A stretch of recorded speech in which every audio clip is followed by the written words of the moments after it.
Welcome to PPAN's August webinar that is all about kids and pollinators. Thank you so much for joining us today for Back to School, Kids and Pollinators Creating a Statewide Movement. I also want to thank our incredible panel of speakers today, Emily Kincaid, Tiffany Boyd, and Jessica Goldstrom. My name is Anna Gray Anderson, and I'm the Community Engagement Manager for People and Pollinators Action Network, or PPAN for short. For those of you who aren't familiar with our webinar series, we try to host a monthly event, so be sure to sign up for our e-news and check our events calendar to keep up to date with all of the things we've got going on. We can put this link in the chat for you.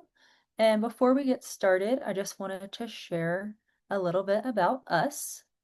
So like I said, we are People and Pollinators Action Network, or PPAN, the host of this webinar. We focus a lot on making Colorado a safe haven for all who live here, from people to pollinators. We do this through grassroots advocacy, education, and outreach, kind of like this webinar. We also do a lot of policy, community mobilization, and habitat creation work. For instance, our Habitat Fund Grants program, which is based on the sales of the pollinator license plate, goes towards creating pollinator safe spaces while promoting community mobilization. We've also been thinking about healthy and safe schools and about kids and pollinators since our organization was founded. For instance, back in 2022, we championed a bill about the health of pollinators and people. This bill included an element that would have restricted pesticide use on school grounds. And this bill wasn't successful, but it is really essential to have this work on the record at the state level. And we really care about protecting our children since they are particularly susceptible to the adverse effects of pesticides.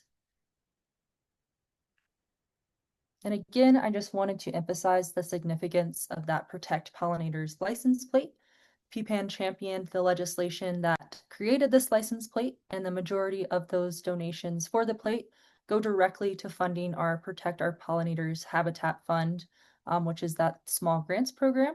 So by getting a plate, you'll be contributing directly to getting more native plants in the ground, which leads to more pollinators. And we will also put this link in the chat for you all. So we're really grateful to have this amazing panel of speakers here today. First, we have PPAN's very own Emily Kincaid. Emily is a pollinator advocate and is completing her Colorado Native Plant Master certification this year. She tends a pesticide-free home habitat with over 100 species of plants, as well as a large school demonstration garden in her hometown of Boulder. Emily has worked in both the nonprofit and for-profit sectors for 25 years, focused on fundraising, grant making, and movement building. Next up, we're super grateful to have Tiffany Boyd from Classrooms for Climate Action joining us. Tiffany taught in the Boulder Valley School District for 27 years and understands the unique challenges facing educators today. And throughout her teaching career, she has been passionate about getting students civically engaged. After retiring in 2019, she was inspired by Greta Thunberg and started Classrooms for Climate Action to connect teachers and students with local climate action. And together with other retired teachers and local community members that are passionate about climate action, C4CA, Classrooms for Climate Action, helps teachers integrate climate into what they're already teaching. And finally, we're excited to have Jessica Goldstrom presenting today as well. Jessica is a civic ecologist, conservation biologist, and owner of Colibri Creative Conservation Solutions, which is a purpose-driven consulting firm dedicated to increasing nature access and connectivity through community engagement. And guided by a vision of urban nature literacy and ecological restoration, Jessica develops collaborative initiatives that bring together municipalities, nonprofits, and communities to foster biodiversity, environmental stewardship, and stronger human-nature connections. You can read the full bios of all of our great speakers on the registration page and in our follow-up messaging. And thank you guys again for speaking today. And finally, before we get started, and as a reminder, please stay muted. Please leave your questions in the chat, and we're going to be keeping track of those, and we will get to as many of them as possible at the end of the presentations with time permitting. We are recording this presentation, and it will be posted to our YouTube channel soon. We also encourage you to make a donation today so that PPAN can continue to host this free webinar series. These donations will also go towards our education, advocacy, and habitat creation efforts in the future. A donation of any size really does make a difference, so thank you so much for your consideration. Another way to support this work, again, is by getting that pollinator license plate if you don't have one already. And again, we'll put all these links in the chat for people to make it easy for you. And with that, I will pass it over to Emily. Thank you so much, Anna Gray. Yes, this is Anna Gray's going to do the slide click forward for me. So I'm going to share a little bit about my personal engagement in this work, particularly around schools, kids, pesticides, and pollinators, as well as what PPAN is planning for the future and has been doing for the last couple of years especially. As Anna Gray mentioned, I would have thought that proposing that legislators protect kids from pesticides on school grounds might be a little bit of a slam dunk, but we discovered quite the opposite in multiple years of legislative advocacy, actually, not just this bill in 2022. But like Anna Gray was saying, it's incredibly important that PPAN continues to put these things forward because sometimes when the bills fail, it leads to other things. And I think 2022 is kind of a watershed year for us strategically as a nonprofit because while limiting pesticides, even when it comes to putting them directly onto the playgrounds where our children are playing, was a non-starter for legislators on both sides of the aisle, it led them to, well, eventually they agreed, okay, we could study pollinators. So they're not so keen on the pesticide word, but we ended up being able to get this bill, the Colorado Native Pollinating Insect Health Study Bill, passed. And that not only has been incredibly significant for pollinator conservation in the state from a wildlife perspective, but also this way of coming at pesticide issues through the health of pollinators is really powerful. And I think both Tiffany and Jessica will speak to this. But it's also a way that, like for me personally as a parent, when I started getting into all this stuff, I don't really want to talk to my kids just about toxics and pesticides and things like that. So in so many ways, coming at these issues from the health of pollinators, which is completely analogous to the health of people, has been really a good strategy for us. And we can go to the next slide and I'll talk a little bit about where I got into that work during the pandemic. I had young kids, had stuck at home. This is my house in the photo, and I took all the grass out and just started putting in pollinator plants. And through that trial and error process, I connected with a woman who was actually instrumental in co-founding PPAN. Her name's Rella Abernathy, and in addition to helping get PPAN started over 10 years ago, she started this program called the Pollinator Advocates Training through the City of Boulder, which will open a new cohort in 2026 if you want to participate or know any kids or grown-ups that do. It's a free, really incredible training that goes through basically how to garden for pollinator health. So that's what I was up to here in this house that you see in this picture. And we can go to the next slide. Right behind my house is the Boulder Valley School District Elementary School that my daughter was starting kindergarten at the next year. And because we live right next to the school, we also go to the schoolyard even when school's not in session. And because of that, I found out that during summers and spring break, they were applying pesticides. These photos are ones that I took at the school right behind my house in June of 2023. And because I had already been volunteering some with PPAN and done this pollinator advocates training, I knew a little bit about what it takes to be a pesticide applicator. And so I knew to look for the stickers and write down the products, but I also knew that they were probably doing this at other schools. So we can go to the next slide. As soon as I found that flag, I was just livid, and I started driving around to every school in Boulder County that I could find, and I knew all the schools because I'm actually from here, and taking pictures of the flags at every school. And so these are all in the summer when the vast majority of people who either work at or attend these schools would never know. And quite a number of schools, I also took photos of things that where it looked like pesticides had been used, but I didn't see any flags. Um, so what was I going to do with this information? We can go to the next slide. I luckily had a good advisor right here at home because my partner is a climate activist in his day job. And we had this book by Ayanna Elizabeth Johnson, who's really incredible. And I just, after years of, wanting to do stuff and knowing this and knowing that, it just, the finding those flags at the school really brought my Venn diagram together of what am I good at? I'm a really good community organizer, and my background is in nonprofit communications and fundraising. What brings me joy is those pollinators and being in my garden, and of course, my kids, and what needs doing. Um, that part just became crystal clear. So, who did I call? I called Joyce.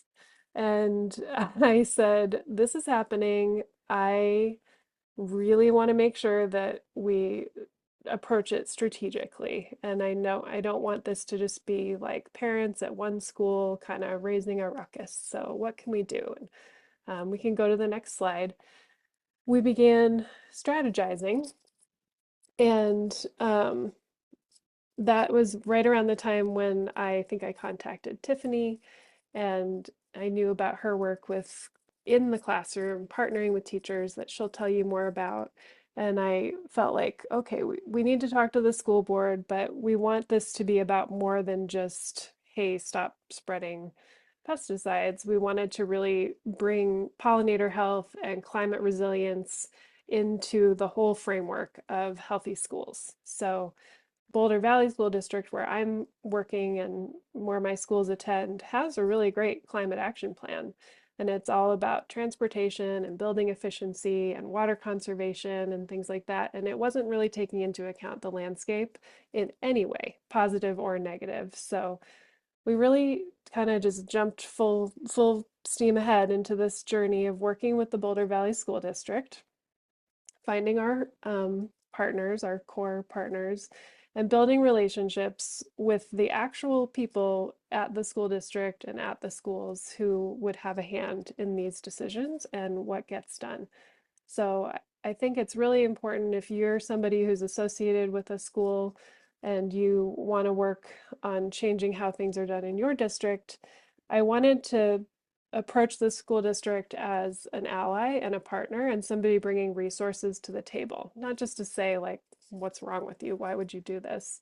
Because as we all know, people who work for schools are very under-resourced, underpaid. They have, and if we think that's true in the classroom, like they do not have resources to be tending to the outdoor spaces. So we really started learning kind of, well, what are they doing now? Why? How is it working? And this was just really focusing on elementary schools in Boulder Valley School District at this point. And we can go to the next slide.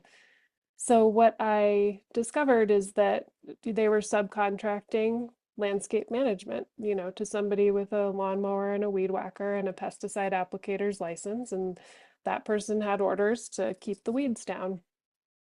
So nobody was really paying too much attention beyond that. But once I started paying attention, and there's other parents who live in my neighborhood and use that schoolyard as a public park, we started noticing that not only were the herbicides being used in like rocky areas around the playground and our outdoor classrooms, but also pesticide applicators make mistakes. And the ones that were working in our district actually also spread herbicides inside the raised vegetable garden beds where we grow, there's literally signs that say organic veggies for our school salad bar.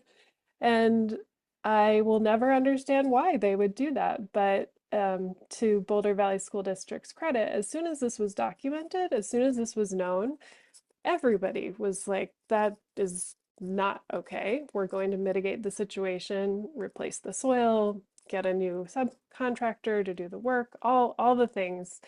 And so there was another incident in Boulder, just to mention quickly, where a similar thing happened in a neighborhood where a private citizen had hired a company to come in and spray for weeds in their front yard, and that pesticide applicator had just decided to hit all of the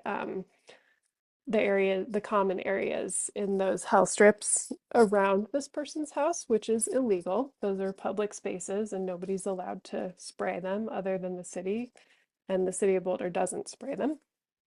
So again, a knowledgeable, concerned citizen documented this, contacted the city, and they actually were able to sue the company that did this illegally. And the settlement money from that was used for a study that the city of Boulder will share later this year called the dog collar study, where they actually put pesticide sensitivity recorders. That's not the right word, but they put little tags on the dog's collars and had people walk certain routes and recorded what they picked up. So, just another example of how when you see something, if you document it and tell somebody about it, it can actually lead to really transformational change. So, that's what's been happening with Boulder Valley School District. We're a couple years into the process now.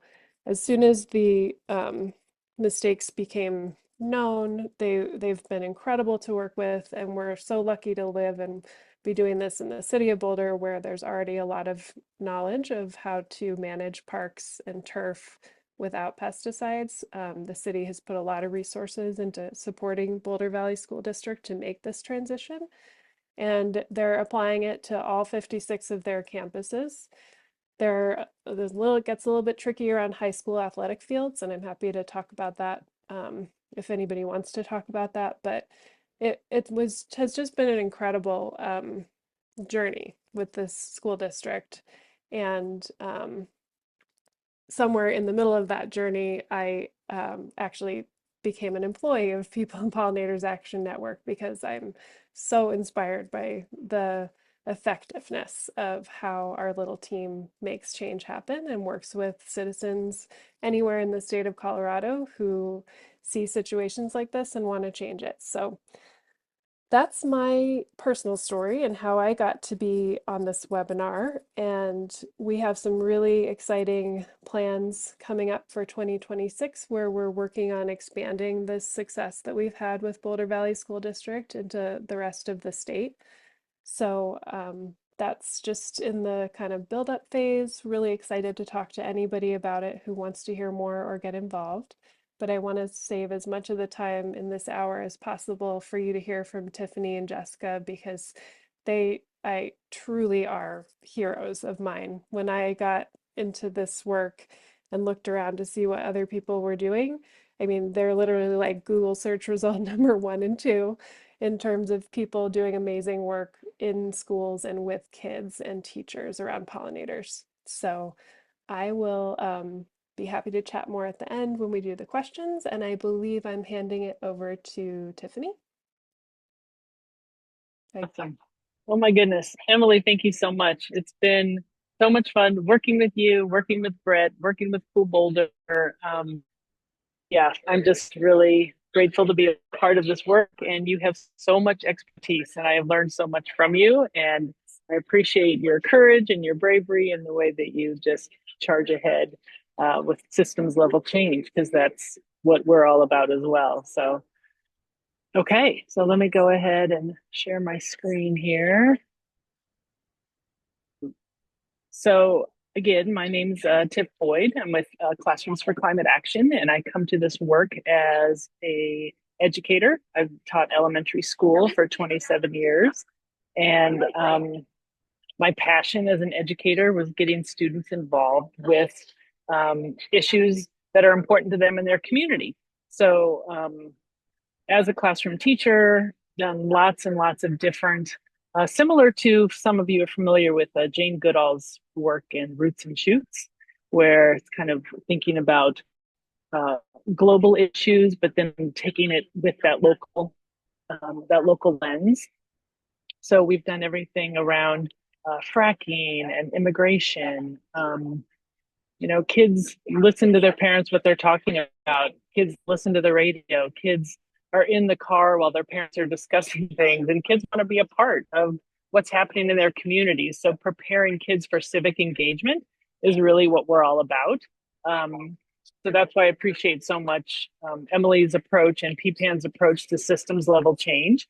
And Joyce and I got to know each other actually right before the pandemic, and we ended up supporting a classroom of students that was doing work on protecting pollinators through some of the PPAN led bills at the state level.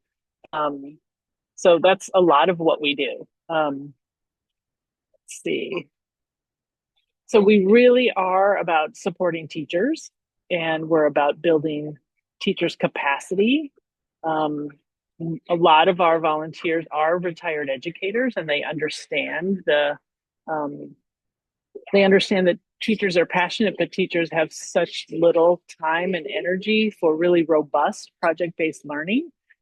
We really believe that science literacy and civic engagement go hand in hand, and students need those skills. They need the hope, right, in order to feel like they are agents of change. And so our goal is to really um, help kids have those skills in order to make systems level change. We have a short video, so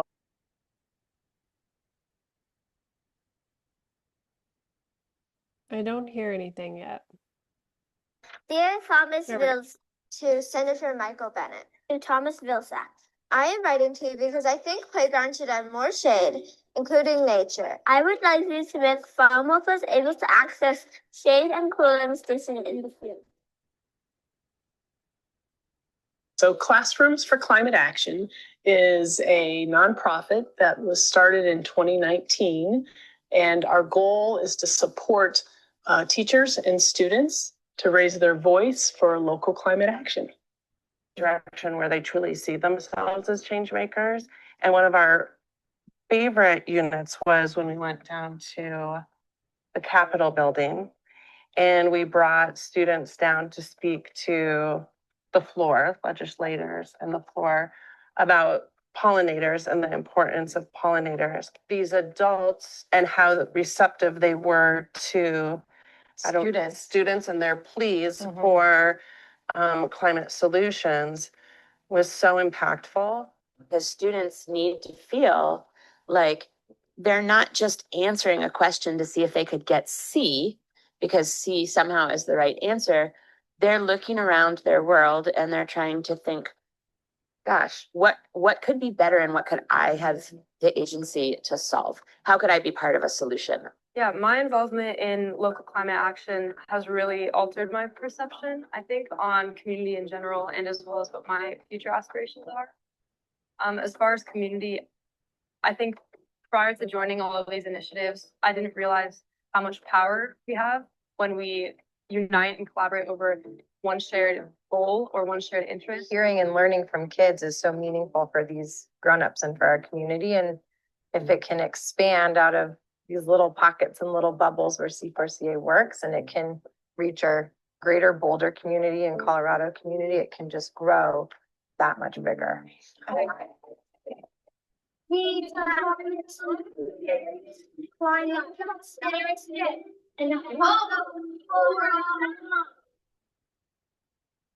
showed a little bit about systems level change, right? So getting students involved, writing to the EPA, writing to people who are decision makers that affect the health of pollinators and the plant and their own health. And so really thinking about kind of the difference and the shift of environmental education from individual action to systems level change. So for decades and decades, and I'm sure there's many people on this call, who their environmental education was turn off the water when you brush your teeth and turn off the light when you leave the room. And you'd be surprised at how that has just been what is considered environmental education for years and years. So really switching, especially from a lens of equity and justice, away from individual action, because, you know, the stakes get higher and it's like, oh, your family doesn't have an electric car or solar panels on your house, or you can't recycle.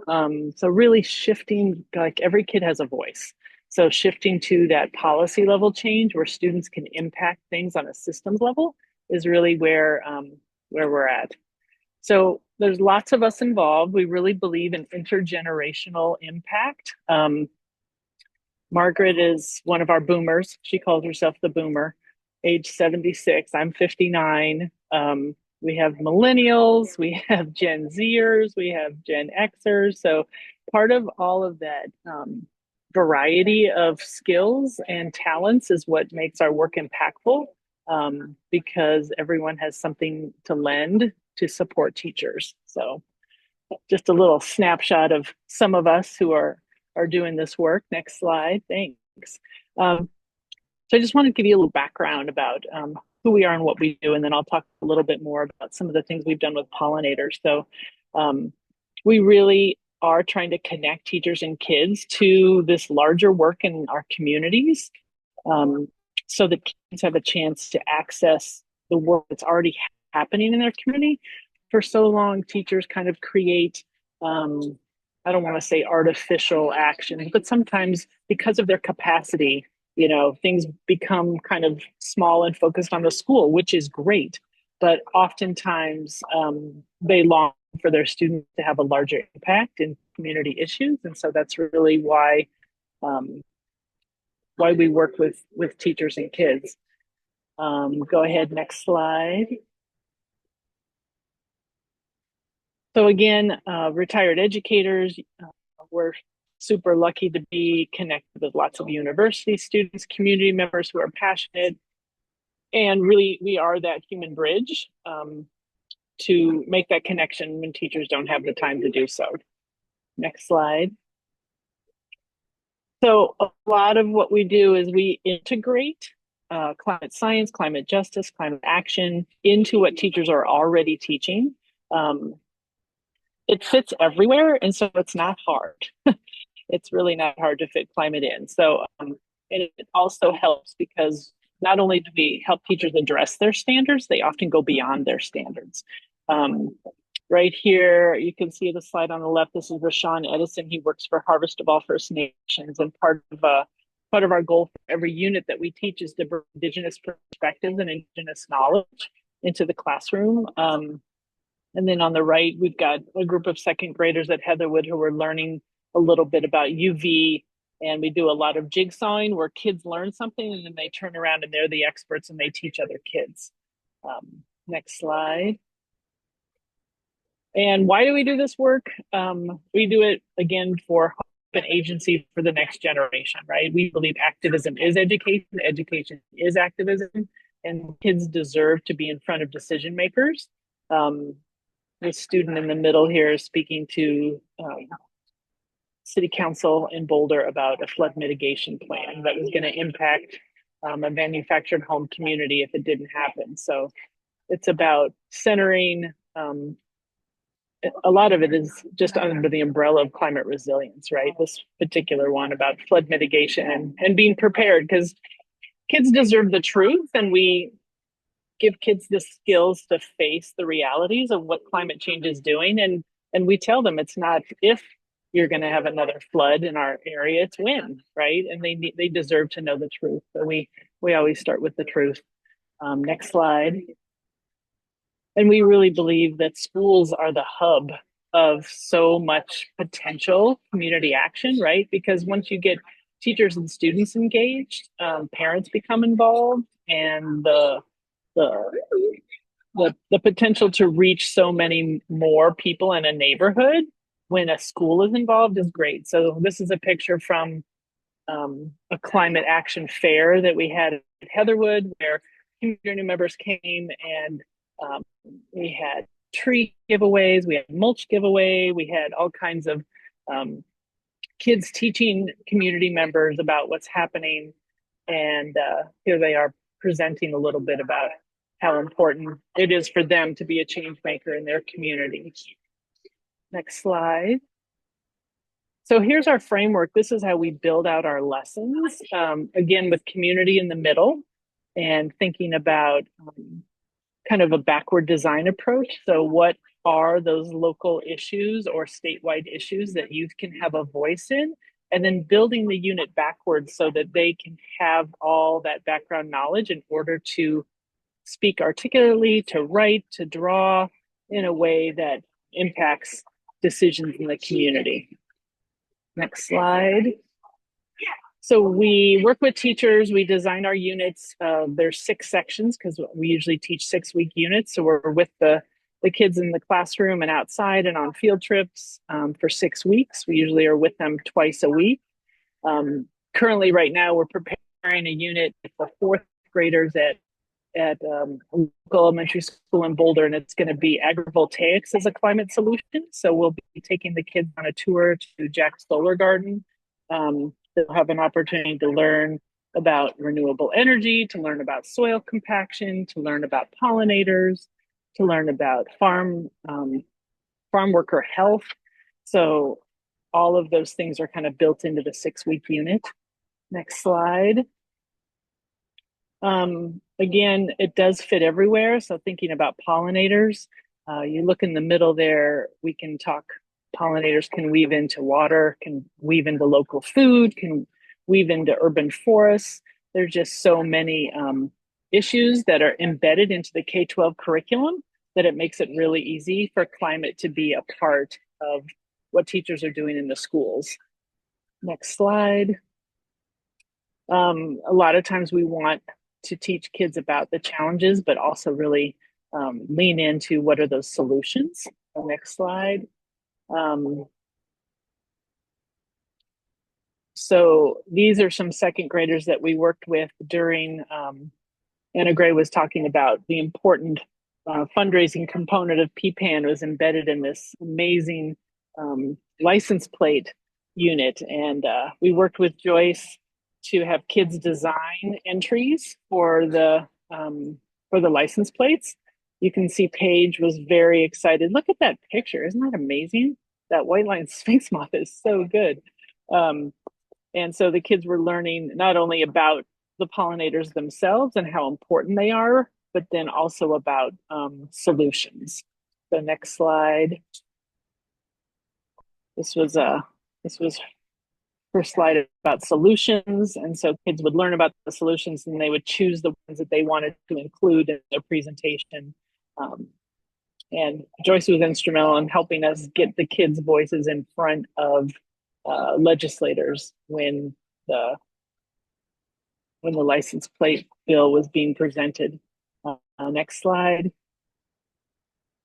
Here you have Evie. Evie was very excited about the Pawnee Montane Skipper, another great piece of art, and then all of the things that she learned about the Pawnee Montane Skipper and how unique they are. Next slide. I think Evie had so much to say. This is her 2nd slide she put together. That's what's so neat about, letting kids lead their way. And here's, oh no, it's fine. The next one's great. And then the solutions. And I love it, like just in their own words, challenge development that would destroy native pollinator habitats, right? So we're raising up that next generation that you see something happening in your community, like Emily was talking about, that is not okay, take action. And what do you do about it? Making sure kids have the skills to take that action. Next slide. And who can resist kid art, right? This was a 1st grade unit that we did. So beautiful, right? It says it all. I really, really love the one in the upper left-hand corner there. It's so good. All right, next slide. So again, just teaching kids about why pollinators are so important. And then of course they would want to protect them. So yeah, I'm gonna go ahead and pass it over to Jessica, and then we can both take some questions toward the end. So thanks. Hey, thank Thanks you. for sharing the slides, Anna Gray. Appreciate it. Okay, I will begin sharing now. Keep this machine moving forward. Um, Thank you, Tiffany and Emily. You guys are both very inspiring. I love sort of marinating in the choir for a bit. So often we're doing our work on our own, in our silo. So it's really nice to kind of congregate together and share what we're doing. So I'm the owner of Colibri Creative Conservation Solutions. This is a business that I started in December 2024. I've transitioned away from the Bees Waggle. I ran the Bees Waggle for 10 years, and that was hyper focused on young children and developing bee products. I had a bee observation house that you could open the door and you could observe the solitary bee nesting habits. And then that became a bridge between people and stinging insects. And it's amazing. It's like sharing a birdhouse with someone. Yeah, look, I've got wrens in my house, but I've got mason bees and leafcutter bees, and all of a sudden people are buzzing for bees. So anyway, this is my passion. I'm more of an entrepreneur than anything. I'm working in the background on another nonprofit that will build out what I really love to do, which is also build collaborations across nonprofits, municipalities, small businesses, community members, anyone who wants to join forces to create change. That's what I'm all about. So anyway, we'll move right into the next slide. So you can see this on my website. I won't go into any deeper detail. I'll just say that I'm built on the principles of civic ecology, which is encouraging people to see green and to do green. So seeing green is spending time in nature, being immersed in it. Maybe you're doing nature journaling. It's more of like a passive activity. And then doing green is getting your hands dirty, so to speak. So you're taking action. And then doing the two together builds this environmental attitude, an increase in positive attitudes toward the environment because you're more acquainted with it. And then environmental stewardship comes from that. It spawns from that. So why is it important to do this kind of work? It's because, there was a time all of us were immersed in nature. We were hunter and gatherers, and we spent most of our time outside. Now, on average, Americans are spending less than 5 hours a week outside. We need exposure to the natural world because it is indeed an essential vitamin. So, we go to the national parks once a year and we think this is great. I'm getting this wonderful dose of nature.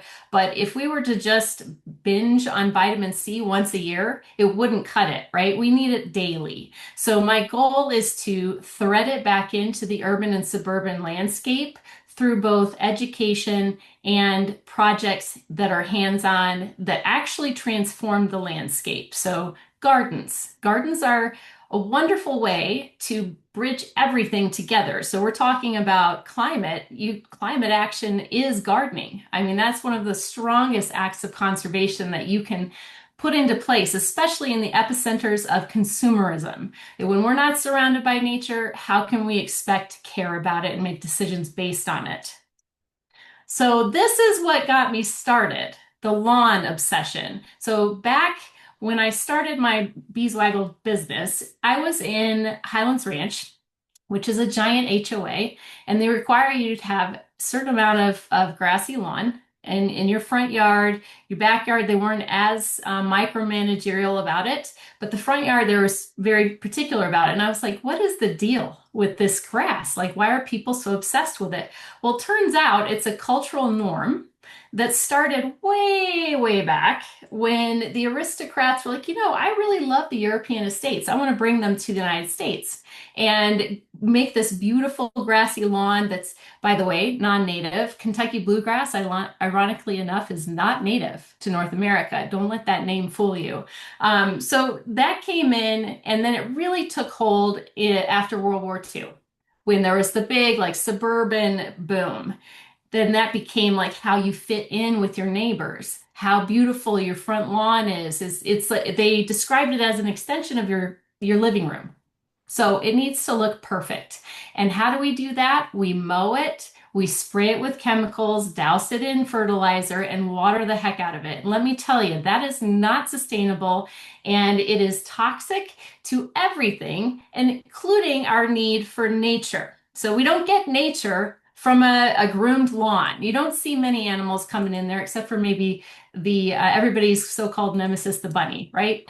So I like to do this in whatever talk I'd give, whether I'm at schools or giving a talk for adults. I show the contrast. So on the left is the experience we have with the lawn. Lots of water, most of it running off because the grass is 2 to 3 inches deep. Our natives are a minimum of 2 feet up to 15 feet deep. So they're water seekers and catchers. They're also excellent carbon cycling and sequesters. On the right is the experience we have with native gardens. We see diverse texture, color, life. And remember, we're biophiles, so which one are we probably going to gravitate toward if we can? The one on the right, correct? And guess what? This, if it's in the front yard, this gives you opportunity to build connection with your neighbors. I want to see all school grounds have things like this, gardens like this, because this is a living classroom. You can go out and you'll have a new lesson every day. Somebody new is visiting your garden every day. Someone is blooming, producing seed. There's all kinds of lessons that can be built into this. And over time, it becomes less and less maintenance taxing. So you don't ever have to mow this. And then when it's really established and grown into each other, weeding is very minimal. No pesticides are required, no synthetic fertilizers. It's a well-oiled machine, and it's a built-in nature access point. If you don't have a lawn to plug plants into, or your school won't allow you to grow things in the ground, pots are a great alternative. Raised beds do great to invite native animals in, wildlife in, and migratory species in, and also gives us a dose of nature. So this is like the driving factor for me, is finding nooks that we can build nature back in. We've done a very good job of developing and pushing nature out, because that our mindset hasn't been, let's think of ways to make sure that we're still connected to nature. Our colonial mindset thinks of us as superior to nature, not integrated. And I want to rethink that and retrain that out of us and start thinking about ways that we can be integral parts to nature. And it begins with youth, and we need to teach adults too, because many of us grew up inside walls and we're not necessarily outside all of the time. Or maybe we grew up in urban spaces that didn't have access points for nature. So what I do at this, my youth program, or educational program, is called NEST. It's Nature Education and Stewardship Training.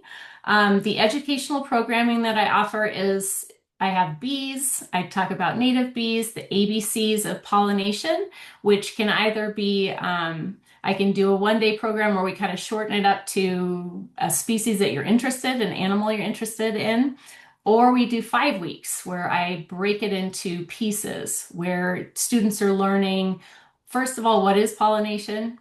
Why is it important? Who are the pollinators? How can we help pollinators? So then they come out with this whole portfolio of information that they can also share with their parents. And I'm working on training in monitoring and restoration work. Habitat garden workshops I do in partnership with the Bird Conservancy of the Rockies and Audubon Rockies. And then I do other educational presentations on nature-related topics. So the reason my business is called Colibri is because hummingbirds are highly, they can travel all over the place quickly, and they are very agile, energetic. And I think of myself as a creative, agile, and energetic individual who can create things. If you're thinking, I would like to have a program about this, I'm like, okay, let's develop it. Let's create this space where we can learn more about that with each other.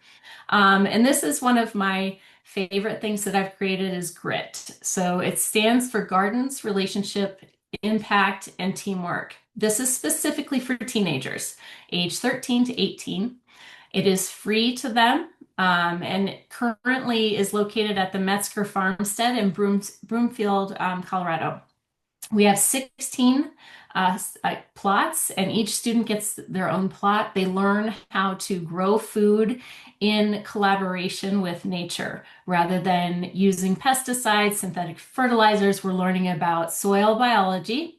We're learning about redirecting animal behavior. So we have scarecrows, we have things that make noise, we have garlic spray, like fresh garlic crushed in the garlic garden. We do everything we can to sort of redirect rather than fight against nature. And they come out learning that, you know what, growing food is not always a guarantee, but I learn a ton through the process, and you're empowered to do it again. And the first year was last year. We had 16 kids come.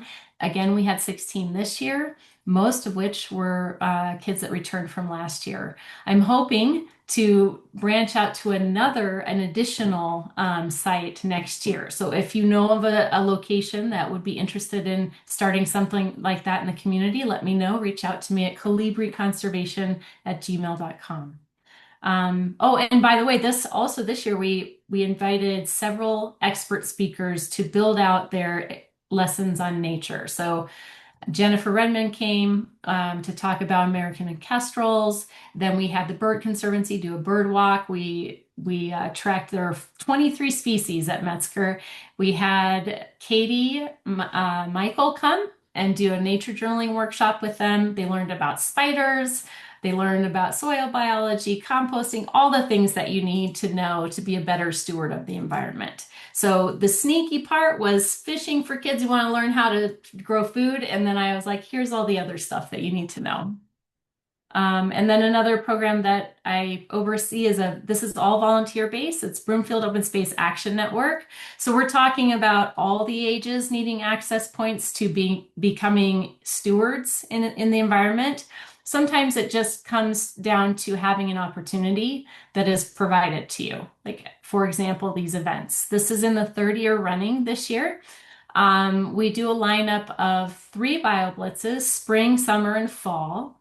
And then we do a native planting in the spring. We do seed harvest in the fall, seed scattering in the fall, and we do invasive weed removal.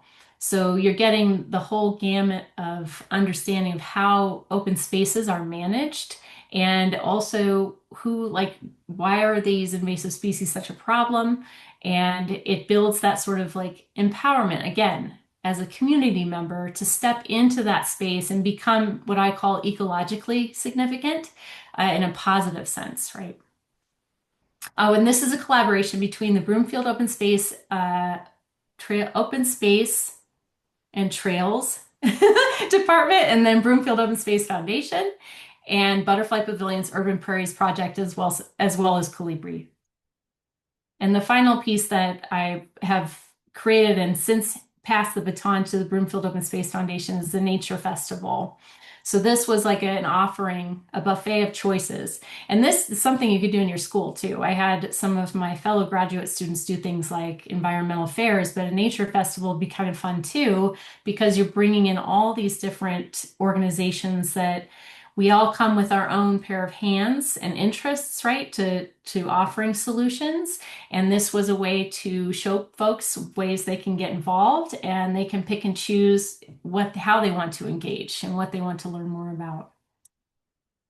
And the final piece, which is one of the most important ones this year, I'm very excited about, is the inaugural Youth Pollinator Summit. It is geared toward middle and high schoolers. It'll be on November 15th from 12 to 4, and the CU Museum of Natural History is hosting it at their site.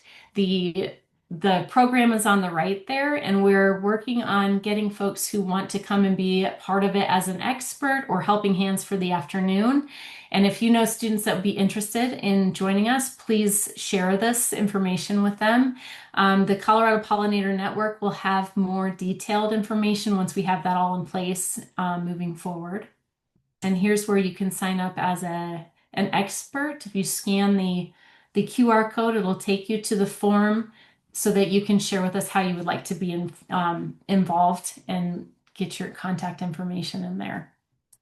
And I'd like to end with this. I've been working with youth ever since like 10 years now, because my kids brought me back. I was actually applying to medical school when I decided, at the final no came in. I'm like, you know what? Fine. I'm not going to medical school. And you know what? I'm really glad I didn't go because it brought me into what I really believe is my whole purpose in life is to be the person, well, one of the few or one of the many, whatever we want to look at it, however we want to look at it, who are working toward reconnecting people to nature so that we care about the environment again. And school grounds are very important. It is where it's amazing how it trickles out into the families and communities around them because kids are not afraid to share. Those pesticides kill the bees and the bees make the fruit for us. And so, it's really great, amazing work that we're all doing. And I want to thank you all for doing the work that you're doing. So thank you for having me. I felt like I went through that so fast. That was amazing. Thank you so much, Jessica, Tiff, and Emily. And yeah, all the incredible work you're all doing. And we're just so happy to have you share that with us. We do have a few questions that we can go ahead and dive into. Um, Someone is curious to know if y'all are connected to and working with families who homeschool and the organizations who support the homeschool enrichment programs. Mm. We're mostly working in public schools, so we're not. I'm open to it. So if you want to reach out to me I'll put my email address in here.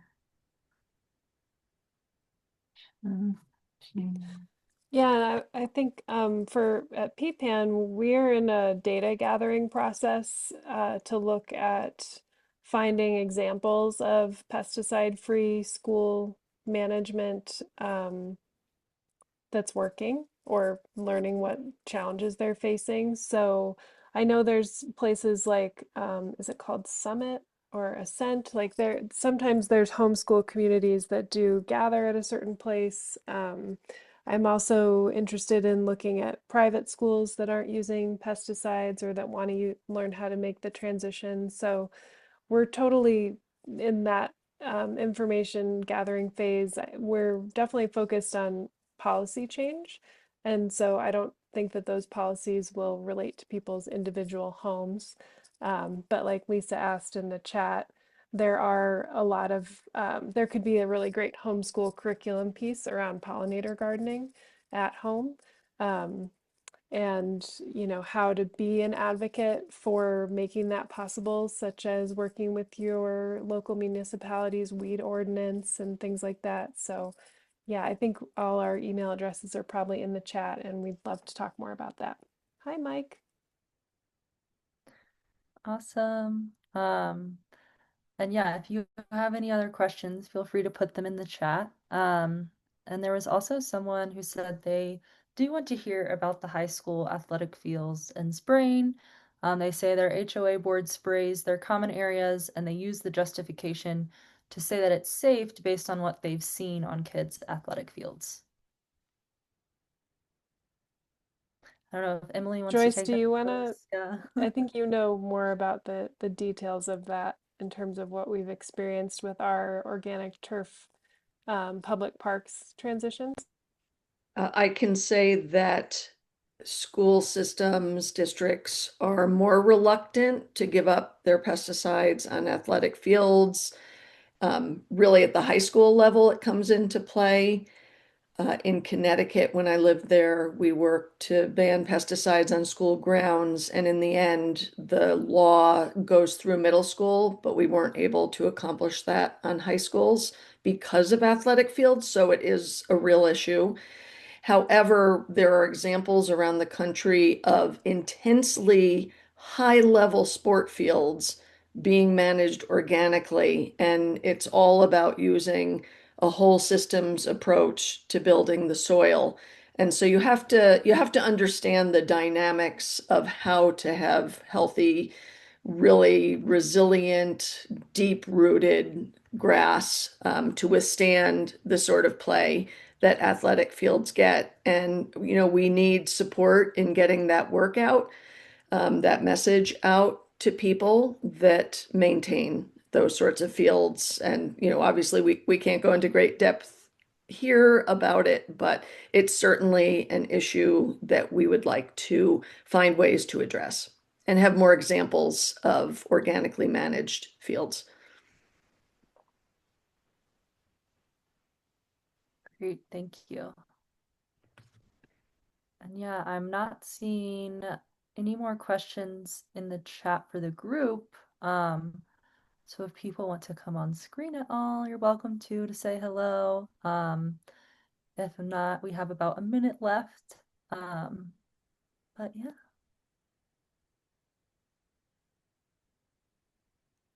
I want to say in closing that we are looking for parents and teachers and school district employees and partners in the community in districts other than Boulder Valley School District who are interested in learning what's going on in their own district. So please follow up with me, Emily, at peopleandpollinators.org if you have a specific connection to make. We're starting to put together kind of a spreadsheet database of what is currently going on at different school districts around the state. And then because I see my friend Mike on the Zoom screen, I just want to also give a shout out to Play Boulder Foundation was not on this call presentation, but they have been a critical part of the work in Boulder Valley School District because the way that we've come at this pesticide transition has just been as like one puzzle piece in a larger climate resilient schools approach to starting to embrace and understand the role that outdoor spaces on schoolyards play. And Play Foundation does so much in Boulder Valley School District and maybe others, I don't know, around tree planting and then caring for those trees throughout the summer when the school district employees are not going to take care of them. So they have a program called Tree Tenders and the Community Forestry Corps that you can look up on their website. But again, another super important local partner for bringing healthy, trees are pollinator habitat. So I like to try to bring those together. Yeah, and I just saw a question in the chat here real quick. I don't know if Emily or Mike would want to answer it. If Play Boulder does all of Boulder County or just kind of more local Boulder or We'll go anywhere. So yeah, we'd be happy to talk to the middle school. It's really boils down to what the district will allow. So we would need to talk to St. Vrain Valley School District, but we're doing a tree giveaway in Longmont in the end of September called Growing Shade Longmont. We're giving away 100 trees to private homeowners. So if you're in Longmont, check us out. But yeah, we'll help plant wherever we can, or work with you to navigate the process. So yeah, I put my email in the chat. I'm happy to have a conversation with anyone. And thanks for the shout out. Thanks, Mike. Great. Well, with that, thank you all so much for joining. Thank you, Emily, Jessica, and Tiffany, and Mike, and everyone for all of the amazing support and work around keeping our kids safe. And we will send out the recording and the signups and things as well in our follow-up messaging. But thank you all so much, and we'll see you next time. Thank you. Thank you.